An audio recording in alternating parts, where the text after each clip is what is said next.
I'm here with Alexander Mercouris, editor-in-chief of the Duran. Alexander, let's take a look at Italy. And it looks like the EU is pulling out one of the playbooks that they used from Austria and the US, I guess you could say as well. And they're kind of saying that Salvini now is working with Putin, and he's a puppet of the Kremlin. And the globalists, the elites, they're not gonna die an easy death. They're gonna go out fighting, and they're focused on bringing down Salvini, it seems. Tell us what's going on, Alexander, in Italy with this story, and how it's connected to the Freedom Party in Austria, which, because it worked. Unfortunately, because it worked, it seems that they're now, copying and pasting it over to other problem spots like Salvini in Italy. Yes. So give us the story here. Let's just go back to what happened in Austria. I mean, if we all remember, this was a couple of weeks ago. Austria had a right-wing coalition government with the junior partner in that government being the Freedom Party, which is an old party in Austria. It's been around for a long, long time, and which is known to have a somewhat sympathetic view to Russia. At least it wants good relations with Russia, which, if you've been to Austria, as I have done, and the economics of the Austrian state, as I also do, you will know that a good economic relationship with Russia is extremely important for Austria. So the Freedom Party, of course, gets accused of being neo-Nazi, crypto-fascist, all sorts of things. There is this assumption that is now becoming almost orthodoxy within the EU establishment, the people you've referred to as the neoliberal globalist establishment that basically runs the EU, and which, to stress, extends to most of the media in the EU also, and of course all the mainstream political parties, that anybody who is pro-Russian or expresses a desire for good relations with Russia, and anybody who is right-wing, which I find especially bizarre, must in some form be connected to Russia in something which the Financial Times, in a very strange editorial, is now referring to as the axis of illiberalism. I mean, that there's a sort of right-wing international, if you like, bringing together all these right-wing parties and controlled by Moscow. Jeez. And I mean, this is now the sort of new idea. Well, I know, absolutely. Now, and in order to prove that this was so in relation to the Freedom Party, Der Spiegel, which is a sort of left of center, very pro-establishment German news magazine, released a video of the leader of the Freedom Party and one of his aides meeting with a glamorous woman in a villa, a rented villa in Ibiza. I think it was Ibiza, but anyway, one of the Balearic Islands, and supposedly agreeing to accept her help. This woman claiming to be the daughter, or was it? Anyway, in some way, cousin, niece, daughter, whatever, of some super oligarch. And connected to Putin, always. Connected to Putin, of course, because all Russian businessmen are all oligarchs, and all oligarchs are somehow part of the Russian government and the Russian state and are connected to Putin. Anyway, that's the other axiomatic assumption. So she supposedly offered to buy some media outlets and to provide help to the Freedom Party in return for various favors. Anyway, nothing was actually agreed. The people from this party made it absolutely clear that they were not prepared to do anything that it was in any way underhand or which broke the law.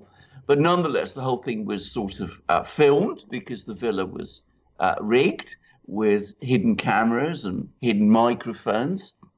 And 2 years after the event, this video was leaked, and it turned out that this woman wasn't, in fact, connected to the oligarch, the supposed oligarch in Russia, and wasn't, in fact, even Russian. But I've heard that she's an actress from somewhere in the former Yugoslavia. That's another story. I heard Latvia. Latvia, wherever. But anyway, I mean, the point is that the whole thing was staged. Just a stage. It was a sting, but it was used by Sebastian Kurz, who is the Chancellor of Austria, and who was the head of the Conservative Party in Austria, the equivalent in Austria of Angela Merkel's CDU, and who was clearly embarrassed in some way about his coalition with the Freedom Party. He used it as a pretext to end the coalition and to call fresh elections in Austria, which are due in a few weeks. So this was a case of a sting. Now, something rather similar seems to be happening in Italy. We've been hearing all kinds of rumors circulating that Salvini's party has been getting funding from Russia. And there was a report that somebody who was close to Salvini also supposedly met with some Russian oligarchs, or rather Russian businessmen, or at least something to do with Russia. And again, there were stories about money changing hands or proposals for deals, which never actually, again, crystallized into anything, but which is being used to claim that Salvini is being financed and backed by the Kremlin.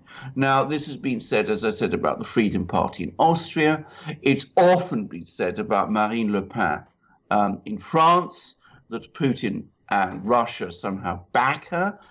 In her case, because her party quite openly solicited and obtained a small loan from a Russian-connected bank in the Czech Republic. And now, of course, they're going after Salvini, who is insisting quite strongly that he has absolutely no connections to Russia, no financial connections to Russia, that he's never had any kind of Russian cash, and that his party is not in any way backed financially by the Russians.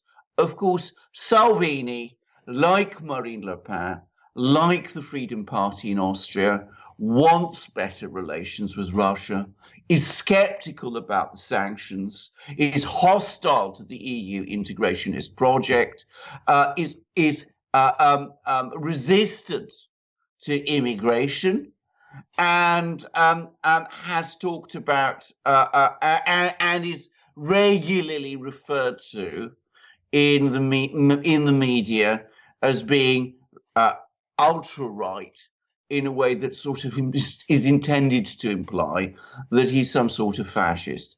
So it's the same copybook that we've seen in France, that we saw very highly developed in Austria, and it's now being used in Italy against Salvini.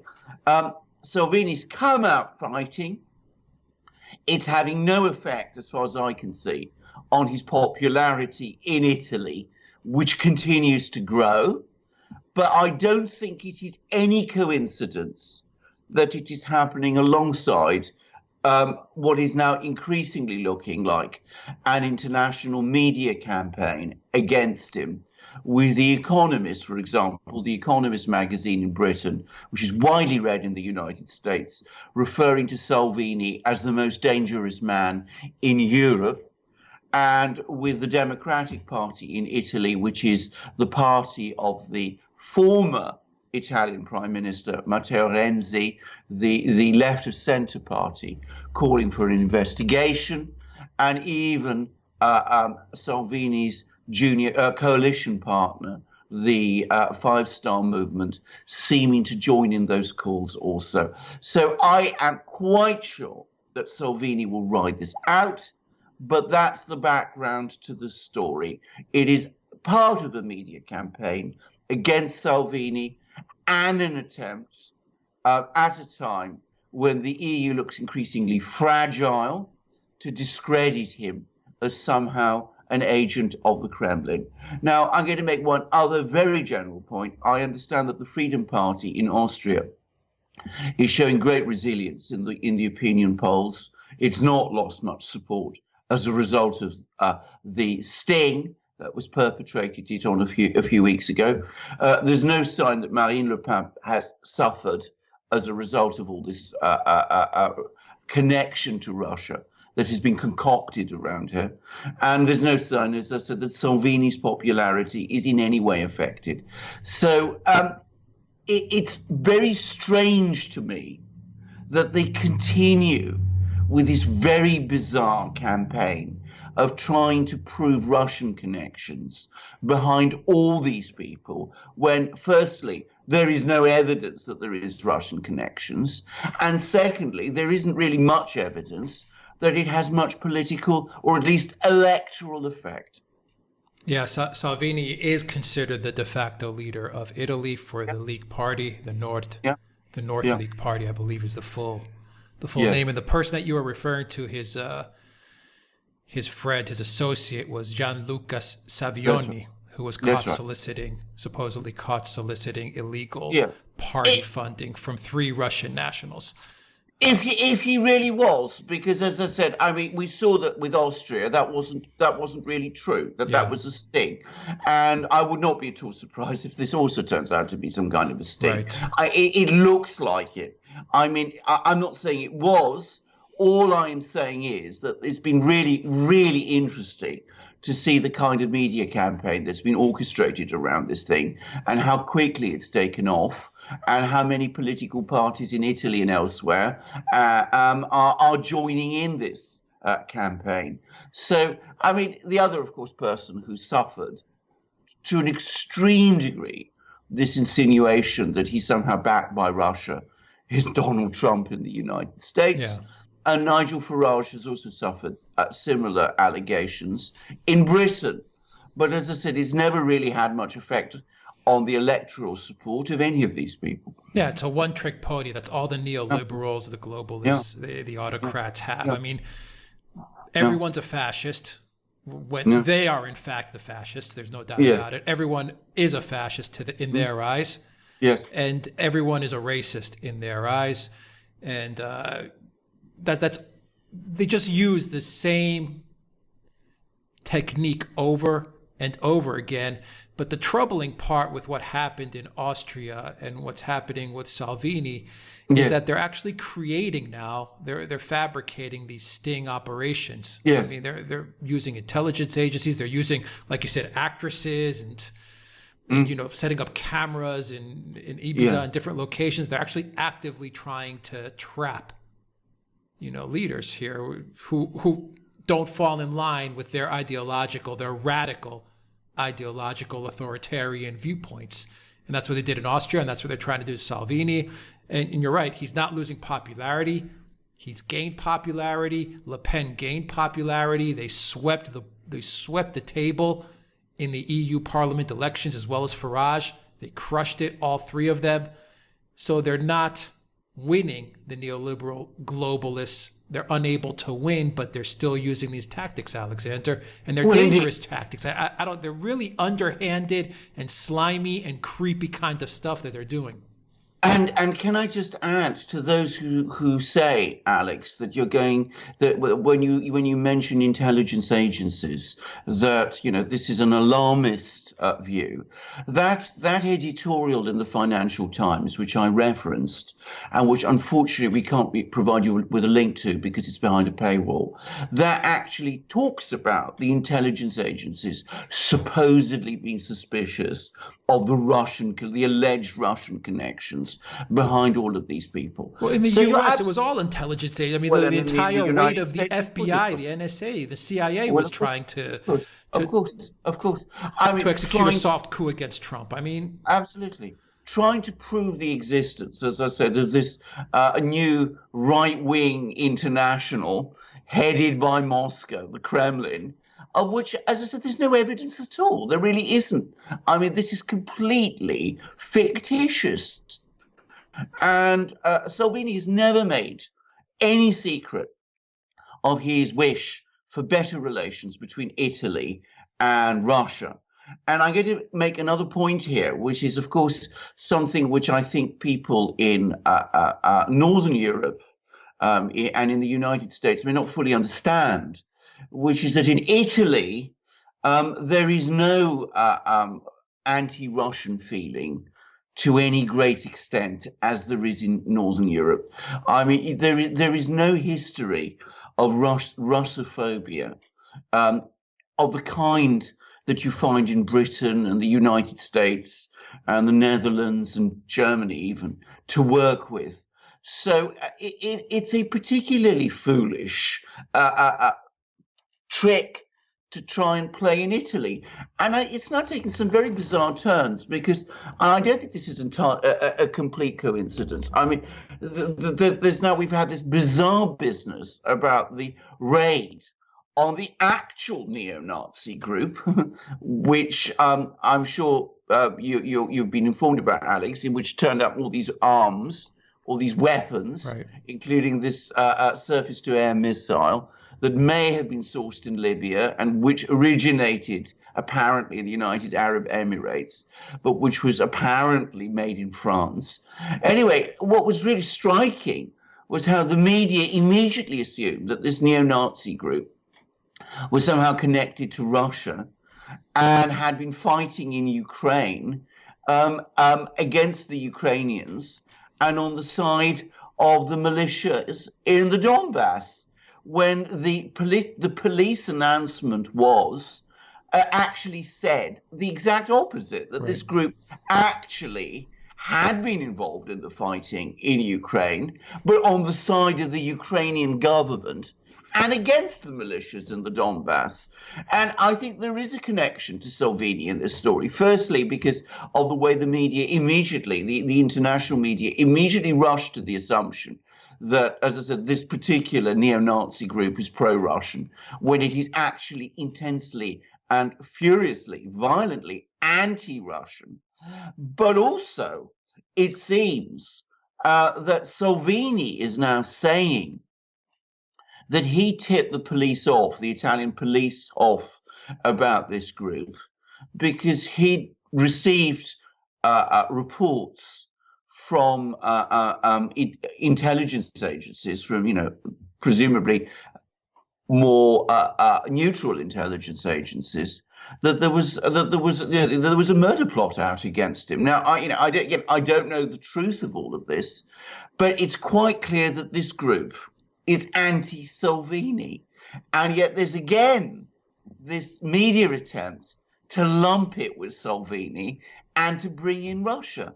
Now, can I reiterate again for our viewers, Salvini is not an agent of Russia any more than Donald Trump is an agent of Russia, or Nigel Farage is an agent of Russia. This axis of illiberalism, this international of ultra-rightists supposedly controlled by Moscow, does not exist. What does exist across Europe is growing resistance on the part of many people, increasing numbers of people, to the EU's integrationist project, and that sometimes finds support on the left, but more often now, it is finding support on the right, and that is why these people are being targeted. Yeah, it's a fight for sovereignty, whether you're talking about, people in the UK and people who support Farage, or people who support Le Pen, or the Yellow Vests, or in Austria, or Orban in Hungary, or Salvini in Italy, and they've got massive support. We saw it during the EU Parliament elections. Absolutely. And the funny part about the story that you just mentioned, Alexander, going back to the whole Ukraine thing, neo-Nazis. Now the word is that the Ukraine neo-Nazis, these are real neo-Nazis, by the way, not the imaginary neo-Nazis that people think are in the United States or all over, Italy or Europe. I mean, these are real neo-Nazis. Yes. Not the the phantoms that people, think are supporting Trump. Real neo-Nazis now in Ukraine, a country that's trying to get into the European Union, are now upset with Salvini and Italy because of what happened.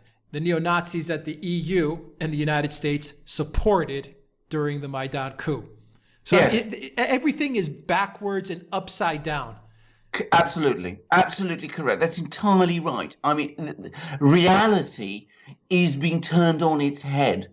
And it's logical. I mean, if you spend any time with in Russia, as both of us have done, the idea that the Russian people who were the object of the Nazi attack in the Second World War and who suffered terribly to defeat it would be in any way sympathetic to neo-Nazi movements, and that Putin himself, whose father fought in that war and was severely wounded during it, would have any time for those sorts of movements. It's an absolutely fantastic one. It's absolutely grotesque. It's nonsense. I mean, when it was the Soviet Union did have very strong links with communist parties across Europe. And there was a time up to the 1940s when they were all united together in an organization called the Communist International. But there is no equivalent to this in Europe today. And real neo-Nazis hate Russia. They hate Russia in Ukraine. They hate Russia in the Baltic states, where they often parade under neo-Nazi symbols, but, again, attract no attention in the West. And, of course, they hate Russia in Italy, as we've seen with this group. All right, well said. Alexander Mercouris, editor-in-chief of the Duran. Guys, if you like this video, click on the subscribe button down below. Click on the notifications bell to make sure you get notifications every time we push out a new video. A lot of people are saying that they have been unsubscribed from our YouTube channel. So just do a double check and make sure you're still subscribed so you can get notifications when a new video comes out. You can also help us by donating to us on PayPal, Patreon, and Subscribestar. The links are in the description box down below. You can get an audio copy of this video. Follow us on iTunes and Soundcloud as well. You can also follow us on Instagram, @Duran_com. And Alexander, today I received my Alpha Spetsnaz mug. What do you think? Oh, I think it's fantastic. I think it's absolutely amazing. It's one of our marvelous mugs, of which I've got one here, my own. This is our Duran mug with our Duran logo, and I'm again drinking tea from it. To be precise, I'm drinking Jasmine Pearl this time, which another Chinese tea. But your Alpha mug has the symbol of Alpha. Alpha is a Russian special forces unit. As I said, the Russians consider it their best special forces unit. It was created, it's got a long history actually, but formally, I believe, it was created in the 1970s by the former Soviet leader Yuri Andropov. He wasn't that long the Soviet leader, but he was head of the KGB, but he created it then. But in fact, it traces its history far back into the 50s. And it's had very many famous exploits behind it. And what you have on your mug, Alex, is its badge, its logo, which is really, really striking to see. And I think you've got another mug, Alex. The logo is nice. I mean, these are so well made. I'm actually stunned at how nice and how beautiful the colors are, the blue and the yellow and the red. I mean, but I got this, and this one's my favorite because this is just simple, elegant, stylish, and it was our new mug that you've been talking a lot about. And yours is on its way, so you should be getting yours any day now. But this is the famous Putin mug with the Kremlin emblem right on there, and I mean it's just so stylish. It's just really simple, really sleek. Once again, the emblem is so nicely placed on this mug. It's incredible. And they're really weighted well. I mean, these are, I mean, cheap mugs are like light and flimsy. I mean, this is like strong. It is. It really feels good. and they don't flake or chip or do anything like this, and they keep the tea or coffee. So nice. Or I presume you're more a coffee person. Yeah, Alex. I'm more a coffee person, but I mean, but as I said, it keeps the liquid wonderfully. I'm speechless, honestly. It balances so well. And can we just say to people that the coat of arms that you see, this is our double-headed eagle. This is the Moscow double-headed eagle, the imperial, if you like, double-headed eagle with St. George and the dragon and the Russian imperial crown there. But the one you've got, can I see it again, Alex? The one you've got is the current double-headed eagle as used by the Russian state, and which you will see in the Kremlin. And as we both know, Putin had a mug rather like that one. Actually, it was a thermos mug, but it was very like that one. Similar kind of porcelain body, very same color, with that very same symbol. Holding the scepter, the crown, everything. Exactly. And he had it with him in Osaka at the G20 summit, where it made quite an impression. And of course, all the pottery, the porcelain, all the tableware in the Kremlin carries that same symbol. So if you want to see something and handle something very like what Putin himself handles, well, there you got it. And it's amazing, and it comes in a beautiful 15-ounce mug. Yeah, these are the 15 ounce as well, by the way. And they're all 15 ounce. So they are really wonderful mugs. Alexander Mercouris, editor-in-chief of the Duran. Thank you very much.